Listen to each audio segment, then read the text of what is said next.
Hallo Leute und herzlich willkommen zu Duelist Investment. Mein Name ist Alex und heute haben wir eine Kartenanalyse. Also worum geht es bei einer Kartenanalyse? Ich werde euch eine bestimmte Karte präsentieren und ich werde euch mein gesamtes Wissen über die Karte mitteilen. Was macht die Karte so besonders? Wie sieht es mit den Zahlen und Fakten aus? Das sind die zwei Punkte, die wir besprechen werden, damit wir eben die Frage beantworten können, hat die Karte Potenzial oder nicht? Ich würde mal sagen, dass ich euch die heutige Karte präsentieren werde und es ist keine geringere als die Pikachu Munch Promokarte auf Japanisch. Ja, die Karte ist tatsächlich auch ein Highlight für dieses Format, weil es das erste Mal ist, dass ich eine Pokémon-Karte präsentiere, weil sonst sind es ja immer Yu-Gi-Oh! Karten. Okay, dann würde ich euch sagen, wir beginnen wie üblich, nämlich mit dem Release. Wie konnte man die Karte bekommen? Dafür mussten wir ein paar Jahre in die Vergangenheit reisen und es war so, dass man zwischen Oktober 2018 und Jänner 2019, da befand sich in Japan, genauer gesagt im Tokyo Metropolitan Museum of Arts, das berühmte Gemälde von Edward Munch, nämlich der Schrei. Das Museum und das Pokémon-Unternehmen haben sich dann zusammengeschlossen und die haben sich dann gedacht, hey, es wäre ja cool, wenn wir irgendetwas Spezielles machen würden, worauf sich die Kinder und die Jugendlichen besonders freuen werden. Und ja, das Pokémon-Unternehmen hat dann 5 Karten, also 5 Karten released, die im Stil von Edward Munch sind. Das ist so eine kleine Miniserie. Und die ganzen Karten konnte man halt auf unterschiedliche Art und Weise bekommen.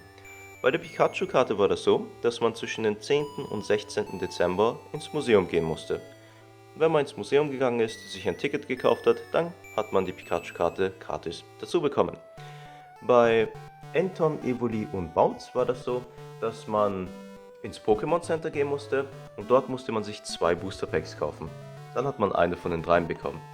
Die letzte Karte, nämlich Mimikyu, die war etwas speziell. Da musste man in dem Souvenirshop vom Geschäft, also vom Museum gehen und dort konnte man sich einen kleinen Ordner kaufen und mit dem Ordner dabei war eben Mimikyu. Alle Karten sind im selben Stil. Alle Karten, also alle Monster machen das Oh mein Gott Gesicht und ja, ist halt eine Anspielung auf Edward Munchs Der Schrei.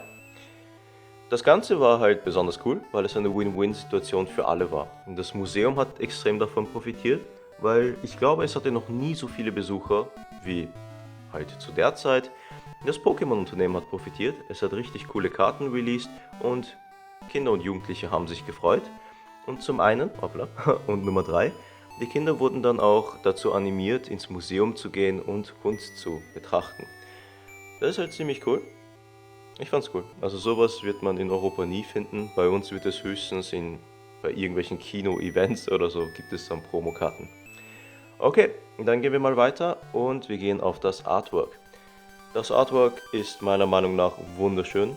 Also ich liebe die Farbkonstellation. Im Hintergrund haben wir das, also oben haben wir das Rot, Gelb, Orangene, was miteinander verschwimmt. Wenn wir runtergehen, dann haben wir mehr das Bläuliche, was so aussieht wie ein See, wie ein Teich. Und dann haben wir hier noch das Grüne, was so aussieht wie eine Wiese. Die Szenerie spielt auf einer Brücke ab, auf einer Holzbrücke. Und wir haben Pikachu im Vordergrund mit seinen riesigen Hamsterbacken. Und im Hintergrund haben wir sogar einen kleinen Cameo-Auftritt von einem anderen Pokémon. Und ich glaube, ihr wisst, was das für ein Pokémon ist, nämlich Evoli. Und wie gesagt, von der Evoli, da gibt es genauso eine Munch-Promo-Karte. Bei Pokémon ist es so, dass fast jedes Artwork, das entsteht, das wurde von einem bestimmten Künstler designt. Und das erkennt man halt ganz unten. Illustrator Yo Iribi. Iribi war derjenige, der die Pikachu-Karte designt hat.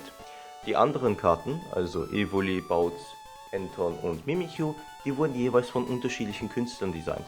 Und das ist halt besonders cool, weil man merkt dann, dass jeder Künstler einen eigenen Zeichenstil hat. Und ich blende euch mal kurz hier den Bautz ein, der sieht viel mehr geschockt aus, es hat viel mehr solche Schockeffekte und so weiter und so fort. Also ja, das fand ich halt richtig cool. Ich liebe einfach die Karte, sie sieht halt so wunderschön aus. Jetzt kommt ein kleiner Fun-Fact. Die Karte hat hier eine Attacke auf Japanisch und das heißt Sakebi. Sakebi bedeutet auf Japanisch Schrei, genau wie das Gemälde von Edward Munch. Also so genial einfach. Okay, dann gehen wir mal über auf das Pokémon. Nämlich hier haben wir Pikachu. Was ist Pikachu? Pikachu ist das Aushängeschild von Pokémon. Er ist sozusagen der Botschafter, den die Pokémon-Serie zu bieten hat. Hallo Leute, also während der Recherche zu diesem Video, da bin ich auf ein ziemlich interessantes Bild gestoßen. Und ja, Pikachu ist tatsächlich ein Botschafter. Also ja, der japanische Außenminister Taro Kono, der hat im Jahr 2017 sowohl Pikachu als auch Hello Kitty den Titel als kulturellen Botschafter übergeben. Das war ein lustiger Fakt, den ich euch noch mitteilen wollte. Viel Spaß mit dem weiteren Video. Im Pokémon-Anime kommt er in jeder Folge vor. Da ist er immer auf der Schulter von Ash Ketchum aus Alabastia. Und ja, es ist halt, Pikachu hat so einen Mega-Status, es ist schon international. Jeder kennt Pikachu, das ist krass. Und ja, Pikachu ist halt ein süßes Monster, es ist wahnsinnig beliebt, es ist cool. Und was halt Japan sehr oft macht, also das Pokémon-Unternehmen, sie bringen halt lauter besondere Pikachu-Promokarten raus. Und die ist halt eine davon. Wenn wir auch unten sehen, da steht auch Promo. Das zeigt halt, dass die Karte konnte man bekommen, wenn man irgendwas Besonderes gemacht hat. In dem Beispiel war es halt, wenn man ins Museum gegangen ist. Ja, dann würde ich sagen, wir gehen über auf noch Sonstiges. Also was kann man sonst noch sagen? Falls euch aufgefallen ist, ist die Karte also sie glänzt nicht. Es gibt keine extra Folienschicht oder sowas und es gibt nichts an der Karte, was irgendwie funkelt, glitzert oder was auch immer.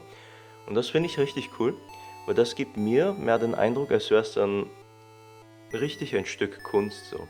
Man braucht nicht irgendwelche Glitzereffekte, damit die Karte noch cooler aussieht, sondern einfach die ganz normale Version mit dem coolen Design, mit der Tinte und so. Das macht die Karte einfach so wunderschön und das finde ich halt richtig, richtig cool. Was auch besonders toll ist, also an Pokémon-Karten, ihr kennt sicherlich so Yu-Gi-Oh! Karten, wo das Monster befindet sich in einem Textfeld, also in einem Text-Artwork so. Aber bei manchen Pokémon-Karten, also sowas gibt es auch, nur hier haben wir was Besonderes, nämlich das Pokémon geht auf die gesamte Karte über. Und das finde ich richtig, richtig toll. Ich glaube, Yu-Gi-Oh! Ist auch das einzige japanische Kartenspiel, das keine solche Full-Art-Version hat. Was richtig schade ist.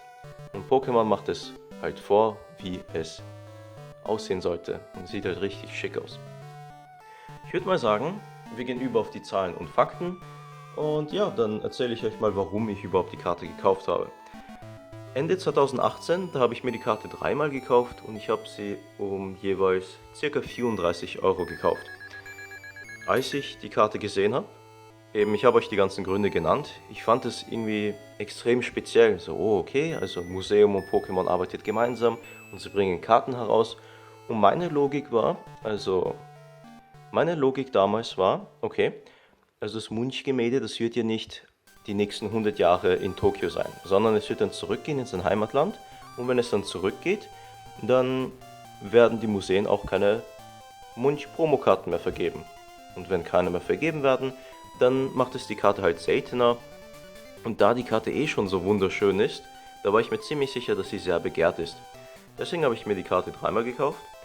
Und ja, ich habe halt damit gerechnet, dass, okay, ich kaufe mir die Karte dreimal, dann warte ich ein paar Jahre und die wird dann sicher im Wert steigen. Und ich habe mir halt sowas erhofft wie, naja, vielleicht wird sie mal 60, 70 Euro wert sein. Okay, dann habe ich eben mir die Karten geholt, weil ich sie eben wunderschön fand. Und ja, die PSA 10 Version damals, die ging lange Zeit zwischen 100 und 120 Euro. Das war halt so der typische Preis für eine Pikachu Munch Promokarte und wenn man auf eBay gegangen ist, dann hat man von der PSA 10 Version immer genug davon kriegen können. Auch von der normalen Einzelkarte, da gab es auch mehr als genug. Über die Zeit ist mir aufgefallen, dass der Preis von der Einzelkarte immer mehr gestiegen ist. Also von 34 Euro auf 40, dann auf 50 und so weiter und so fort. Und ihr habt sicher mitbekommen, im Jahr 2020 ist irgendetwas Krasses passiert, international. Und komischerweise hat das dazu geführt, dass die Pokémon-Preise, vor allem die japanischen und die gegradeten Pokémon-Karten, sind im Preis explodiert. Und die Pikachu Munch Promokarte ist eine davon, die extrem profitiert hat. Also die Einzelkarte, Die wird heute zwischen 200 und 230 Euro verkauft und eine PSA 10, ratet mal, um wie viel eine PSA 10 verkauft wird. Also stoppt's jetzt und denkt euch eine Zahl aus. Okay, also haltet euch fest, die Pikachu Munch Promokarte in PSA 10 wird um 900 US-Dollar verkauft. Das war der letzte verkaufte Artikel von der Karte und es ist halt richtig, richtig krank, weil über die letzten Monate ist der Wert der Karte so absurd gestiegen, es ist richtig verrückt. Ich habe halt mitbekommen, dass die Karte halt 120 war am Anfang, dann Stück für Stück ist sie Richtung 200 gegangen, dann war es auf einmal 250 und ich war total verblüfft und dann, ehe ich es versehen habe, sind die Preise dann immer höher gestiegen. Ich habe mal mit einem Kumpel auf Instagram geschrieben, weil er die Karte gepostet hat und er hat halt gemeint, wow, richtig krass, wie der Wert gestiegen ist. Und wir haben ein bisschen hin und her geschrieben und ich habe ihm dann irgendwann gesagt, hey, die Pikachu Munch Promo-Karte, das ist die Karte, die mich ins Pokémon-Hobby wieder zurückgeholt hat. Und das stimmt auch. Damals, da hatte ich halt wirklich absolut keine Ahnung von Pokémon. Und ja, ich wollte trotzdem aber irgendetwas kaufen, was dann etwas mehr kostet, so 34 Euro. Aber wo ich mir irgendwie sicher sein kann, dass ich auch das Richtige gemacht habe. Und als ich die Pikachu-Karte gesehen habe, da wusste ich halt, die ist unglaublich speziell, die muss ich unbedingt haben. Und da hat der Kollege mir eben geantwortet und gesagt, genau aus diesem Grund ist die Karte so teuer. Und das ist etwas, worüber ich nie nachgedacht habe. Er hat gemeint, die Emotionen, die in einem widerspielen, wenn man die Karte sieht, die führen halt dazu, dass der Preis so extrem hoch gestiegen ist. Also wenn ich die Karte sehe, dann habe ich euch erklärt, die Farben, die Farbkonstellation, das Zusammenspiel, Pikachu mit dem einzigartigen Design, das ist alles, was mich halt im Herzen so getroffen hat und deswegen wollte ich die Karte unbedingt haben. Und anscheinend denken sich auch viele Leute, also genauso, und deswegen ist die Karte halt auch wahnsinnig begehrt. Wie gesagt, man muss aber betonen, dass die Preise in den letzten Monaten komplett verrückt gespielt haben. Also selbst wenn ich euch alle Gründe erzähle, warum ich die Karte geholt habe, weil sie halt besonderes Design, Pikachu ist ein beliebtes, cooles Pokémon und so weiter und so fort, es ist trotzdem sehr, sehr absurd, wie hoch der Preis gestiegen ist. Ja, ich wollte euch fragen, was haltet ihr von der Pikachu Munch Promokarte? Hättet ihr gedacht, dass die Karte 900 US-Dollar wert ist? Ja, ich freue mich auf eure Kommentare. Ich hoffe, ihr konntet es lernen und euch gefällt das Video. Wir sehen uns dann. Peace.